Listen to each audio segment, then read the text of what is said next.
Thunder poles வேலண்டினால assign பண்ண assassins ஒருத்தருக்கு ஒருத்தர் வந்து கொல்றதை தாண்டி ஒரு டீமா வந்து எப்படி ஒன்று சேர போறாங்க அப்படிங்கிற ஒரு சின்ன பேஸ் பிளாட்ல இருந்து ஆரம்பிக்குது இந்த தண்டர் போல்ஸ் படம். பட் அதுக்கு முன்னாடி ஒன்ஸ் அகைன் எல்லாத்துக்கும் ஹாப்பி ஒர்க்கர்ஸ் டே, ஹாப்பி மே டே. ஹலோ ஹாய் ஃப்ரெண்ட்ஸ், நான் உங்க ஜெயராம் கிருஷ்ணன் பேசுறேன். குட்டி மெசேஜ்.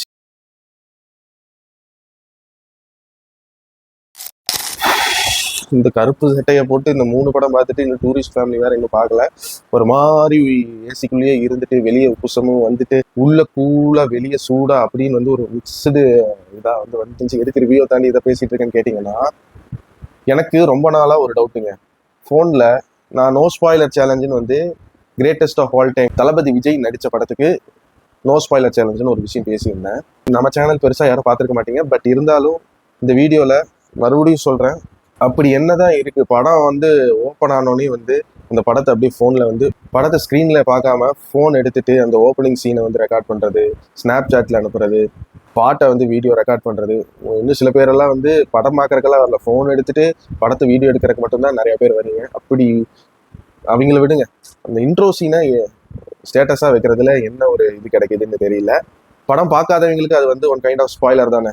உனக்கு முன்னாடி நான் இந்த படத்தை பார்த்துட்டேன்டா அப்படிங்கிற மாதிரி வந்து ஒரு ஈகோ இருக்கும் தானே அந்த வீடியோ எடுக்கிறவங்களுக்கு. இதோட ஹைலைட் என்னன்னா, படத்தை வந்து தேட்டரில் பார்க்காம வீடியோ எடுத்து வீடியோவில் பார்த்துட்டு அந்த படத்தை வந்து ஒரு டைம் கூட பார்க்க முடியல அப்படின்னு சொல்றது. What is this? எனக்கு இதை வந்து முடிஞ்ச அளவுக்கு அவாய்ட் பண்ண ட்ரை பண்ணுங்க. இதை வந்து என் சைட்லேருந்து ஒரு ரெக்வஸ்ட்டாக வச்சுக்கிறேன்.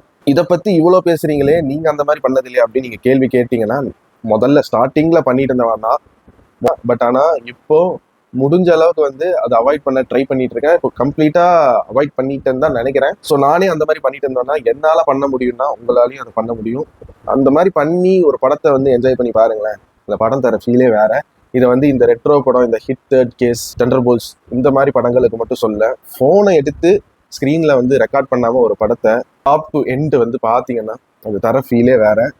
அதுக்காக தானே வந்து அவ்வளோ காசு செலவு பண்ணி அவ்வளோ பெரிய ஸ்க்ரீனில் எந்த படம் பார்க்கணுமோன்னு நினச்சிட்டு வரீங்க. ஸோ கொஞ்சம் சீரியஸாக பேசியிருந்தா என்னை மன்னிச்சுக்கோங்க.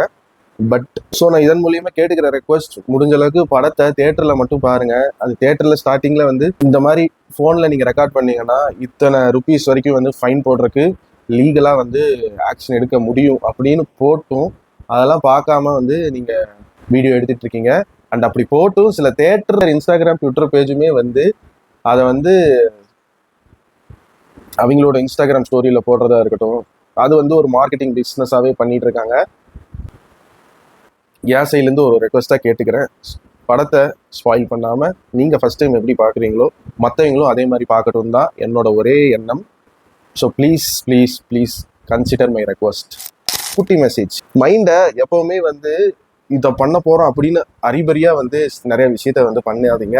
நிறைய செலிபிரிட்டி சொல்கிற மாதிரி ஒரு விஷயம் பண்ணுறீங்கன்னா ஒரு 1 hour இல்லை 15 minutes to 1 hour ஏர்லியராக வந்து அதுக்கான விஷயங்களை பண்ண கொஞ்சம் கொஞ்சமாக மெதுவாக, அது வந்து சோம்பேறித்தனமாக லேசியாக இருந்தாலுமே வந்து பண்ண ஸ்டார்ட் பண்ணுங்க. அதை ப்ராக்டிஸ் பண்ணீங்கன்னா நீங்கள் பண்ணணுங்கிற விஷயத்துக்கு முன்னாலே உங்களால் அறை வாங்க முடியும். அந்த விஷயத்தையுமே வந்து கொஞ்சம் ஸ்ட்ரெஸ் கம்மியாக பண்ண முடியும். அவசரப்பட்டு கஜன்னு ஒரு விஷயத்த பண்ணுறத முடிஞ்ச அளவுக்கு வந்து யோசிச்சு நிதானமாக லேட் ஆனாலும் பரவாயில்லன்னு சொல்லிட்டு அதுக்கேற்ற மாதிரி வந்து ப்ரையராக டைமை அதுக்காக ஒதுக்கி காமன் கம்போஸ்ட்டாக அந்த வேலையை முடிங்க. தண்டர் போல்ஸ் இந்த படத்தை பற்றி இப்போ சொல்லணும்னா, இந்த படத்தில் ஸ்டேஜ் பண்ண ஸ்டண்ட் கோரியோகிராஃபி அண்ட் இந்த படத்தோட ஸ்க்ரீன் பிளே, எனக்கு தெரிஞ்சு கேப்டன் அமெரிக்கா வின்டர் சோல்ஜருக்கு அப்புறம் ஒரு சூப்பர் ஹீரோ படமாக பார்க்காம இந்த படத்தை ஒரு மாதிரி எமோஷனல் ட்ராமாவா, அதுக்கு நடுவில் ஒரு கிரைம் இன்வெஸ்டிகேஷனுமே வந்து உள்ள இன்சர்ட் பண்ணி பழைய அந்த மார்வல் கேரக்டர்ஸ் என்னதாண்டா ஆச்சு அப்படிங்கிறதுக்கு ஒரு 30% ஆன்சர் வந்து இந்த தண்டர் போல்ஸ் படத்துல கொடுக்க ட்ரை பண்ணியிருக்காங்க. பட் அது மட்டுமே கதை கிடையாது. அதுக்குள்ள வந்து நிறைய விஷயங்களை இன்சர்ட் பண்ணி கேரக்டர்ஸ் கிட்ட இருந்து பெர்ஃபார்மன்ஸ் வாங்கி, முக்கியமா எலினாவா நடிச்ச ஃப்ளோரன்ஸ் பியூவோட டைலாக் டெலிவரி, அவங்களோட ஆக்சென்ட் வந்து பேசும்போதே வந்து நம்மளுக்கு வந்து ஒரு சர்காஸ்டிக்கான காமெடி கலந்த வாய்ஸா இருந்தாலும் ரியாலிட்டியா யோசிச்சு பார்த்தா சில விஷயங்கள் அவங்கள மாதிரி தானே நம்மளும் பண்றோம் அப்படின்னு மாதிரி கனெக்ஷன், ஆடியன்ஸ் கூட கனெக்ட் பண்றதுக்கான நிறைய விஷயங்களை வந்து எலினா கேரக்டர்ல வந்து வச்சு கொடுத்ததா இருக்கட்டும். ஒருத்தருக்கு ஒருத்தர் செட் ஆகாத பிளானை போட்டுட்டு ஒரு லூசர்ஸா இருந்தவங்க எப்படி ஒரு டீமா வந்து இணைஞ்சாங்க, அண்ட் அந்த டீமா இணையறதுக்குள்ள நடக்கிற சில ஃபன்னியான ஒரு சம்பவங்கள், டாக்கி பேசிட்டே இருக்கேடா அப்படின்னு வந்து ஒரு ரெட் கார்டியனா நடிச்ச டேவிட் ஹார்பரோட ஆக்டிங், சென்ட்ரியை ப்ராப்பரா வந்து அப்பாடா தப்புச்சாண்டா சென்ட்ரி அப்படிங்கிற மாதிரி வந்து ஒரு டீசென்டான ஒரு கேரக்டர் ரைட்டிங்கை இந்த தெண்டர்போல்ட்ஸ் படத்துல எடுத்து கொடுத்துருக்காங்க. இந்த படத்தோட நெகட்டிவ் என்னன்னு கேட்டீங்கன்னா, இந்த படம் வந்து அந்த எமோஷனல் ட்ரிவனை வந்து இன்னுமே கொஞ்சம் என்ஹான்ஸ் பண்ற மாதிரி கொஞ்சம் டக்குன்னு கிறிஸ்பா வந்து சொல்லி முடிச்சிருக்கலாமே அப்படிங்கிற மாதிரி எனக்கு படம் பார்க்கும்போது தோணுச்சு. அந்த சென்ட்ரி கேரக்டர் கோ த்ரூ பண்ற பாபுங்கிற ராபர்ட் பாபுங்கிற கேரக்டர் கோ த்ரூ பண்ற அந்த எமோஷனல் டிராமாவை இன்னுமே டீடைல்டா இது வந்து கட் ஷாட் பண்ணி கிறிஸ்பா சொல்லுங்க அந்த எமோஷனல் டிராமான்னு சொல்றது வேற விஷயம். பட் இந்த ராபர்ட் பாபோட எமோஷனல் டிராமாவை வந்து இன்னும் கொஞ்சம் டீடைல்டா புரியுற மாதிரி நிறுத்தி நிதானமா கூட சொல்ல ட்ரை பண்ணியிருக்கலாம். ஏன்னா இதுக்கப்புறம் இந்த கேரக்டரை ஒரு வேற மாதிரி ஒரு விஷயத்துக்கு யூஸ் பண்ண போறாங்க. ஸோ அதனால அதை பண்ணியிருக்கலாமே அப்படிங்கிற மாதிரி எனக்கு தோணுச்சு.